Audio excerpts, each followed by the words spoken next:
बिस्मिल्लाहिर्रहमानिर्रहीम अस्सलाम वालेकुम व्यूअर्स, बल्कि किचन में आपको खुश आमदीद कहती हूँ। आज मैं फिर आपकी खिदमत में हाजिर हुई हूँ बहुत ही हेल्दी और यमी रबड़ी दूध की रेसिपी को लेकर। और ये रबड़ी दूध की जो रेसिपी है, आज मैं आपके साथ कमर्शियल तरीके से इसकी रेसिपी जो है वो शेयर करूँगी। और इसको हम बिल्कुल कमर्शियल तरीके से बनाएंगे जैसे कि बाज़ार में रबड़ी दूध तैयार किया जाता है। और टेस्ट की अगर आप बात करें तो ये बाज़ार के दूध से भी ज़्यादा शानदार बनेगा। गर्मियों में ठंडा ठंडा रबड़ी दूध पीने को मिल जाए तो इसका मज़ा ही अलग होता है। तो चलिए फिर इस मज़ेदार से रबड़ी दूध को बनाना शुरू करते हैं। अच्छा जी, ये जो मेरे हाथ में पकड़ा हुआ है इसको कहते हैं गूंद कतीरा। तो आप इसको देख लें, इसके ऊपर बिल्कुल भी शाइन नहीं है। ये भी एक गूंद होती है और दूसरी एक गूंद होती है, उसके ऊपर शाइन होती है, जो कि हम सर्दियों में यूज़ करते हैं। इसको चारों गूंद भी कहते हैं, वो गूंद कीकर गूंद भी कहते हैं। इस तरीके से उसके एक नाम होते हैं, अपने अपने इलाके में अपने तरीके से नाम रखे हुए हैं सबने। तो ये देखें, इसके जो गूंद है इसमें कितनी शाइन है। अच्छा, ये जो गूंद होती है ये हम सर्दियों में पंजीरी में, लड्डुओं में इसका इस्तेमाल करते हैं। जोड़ों के दर्दों के लिए बड़ी फ़ायदेमंद होती है, कमर के जोड़ों के दर्द। और जो दूसरी मैंने आपको गूंद कतीरा दिखाया, इसके साथ जो पड़ा हुआ है जिसपे शाइन नहीं है, वो उसकी तासीर ठंडी होती है, वो ज़्यादातर गर्मियों में इस्तेमाल की जाती है। तो आज हम उसी का इस्तेमाल करेंगे। मैंने क्या किया, मैंने थोड़ी सी ली, उसको हल्का सा इस तरह था दरदरा सा पीस लिया। इससे क्या होता है कि जल्दी ये फूल जाती है ना, तो थोड़ा टाइम लगता है। अगर आपको मतलब टाइम आपके पास ज़्यादा, तो आप इसको बेशक इस तरीके से कुछ ना करें, बस पानी डाल के रख दें जितनी आपको चाहिए। 1 टेबलस्पून भी आप ले लें या हाफ़ टेबलस्पून भी ले लें तो कितनी फूल के आपको 1 कटोरी मिल जाएगी इसकी। देखिए, मैंने 1 कटोरी भरकर पानी इसमें डाल दिया है और अब हम इसको छोड़ देंगे अपना ये जैसे कि मैंने इसको पीस लिया, तो ये 1-2 घंटे में भी अच्छे से ये इसने फूल जाना, ठीक है। तो अगर आप इसको नहीं करते तो फिर इसको ओवरनाइट भी रखते हैं तो कोई मसला नहीं, लेकिन फ्रिज में रखें, ठीक है। अब यहाँ पे 1 लीटर दूध का मैंने ले लिया, इसको मैंने चूल्हे पे रख दिया था, बॉयल इसमें आना शुरू हो चुका है। अब यहाँ पे मैं डाल रही हूँ आधा कप मैंने मिल्क पाउडर का डाल दिया है, ठीक है इसमें। और आधा कप ही मैं इसमें डाल रही हूँ बादाम पिसे हुए हैं। मेरे पास देसी बादाम थे, मैंने छिलके नहीं इसके उतारे।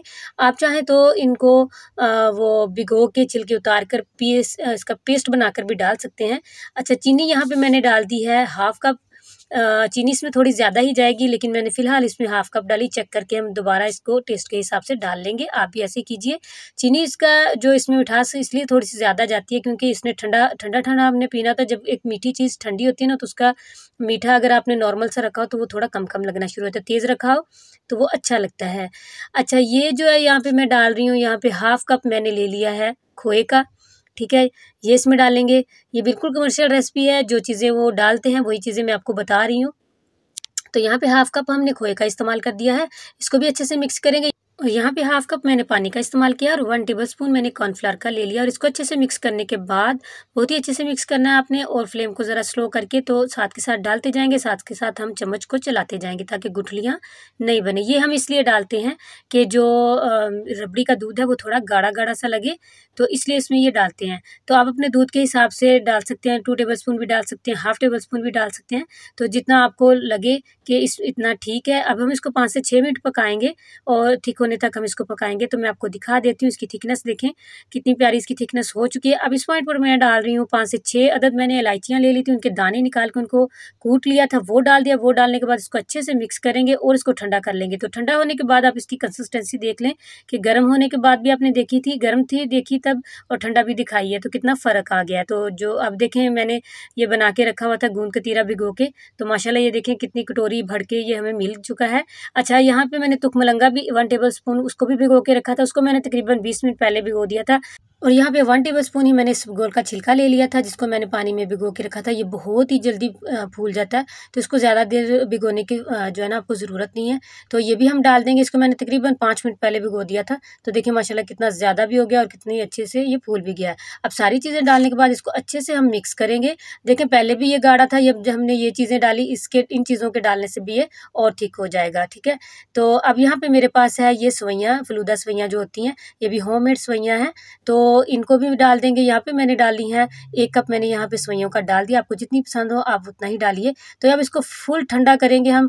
तो आप चाहें तो इसमें बर्फ़ भी डाल सकते हैं क्योंकि थिक तो पहले से ही है, लेकिन मैं बर्फ़ नहीं डालूँगी, मैं इसको इसी तरीके से ठंडा करूँगी। और फिर हम अब इसको ये बिल्कुल ठंडा-ठंडा सर्व कर रहे हैं। बहुत ही ज़्यादा टेस्टी बना था।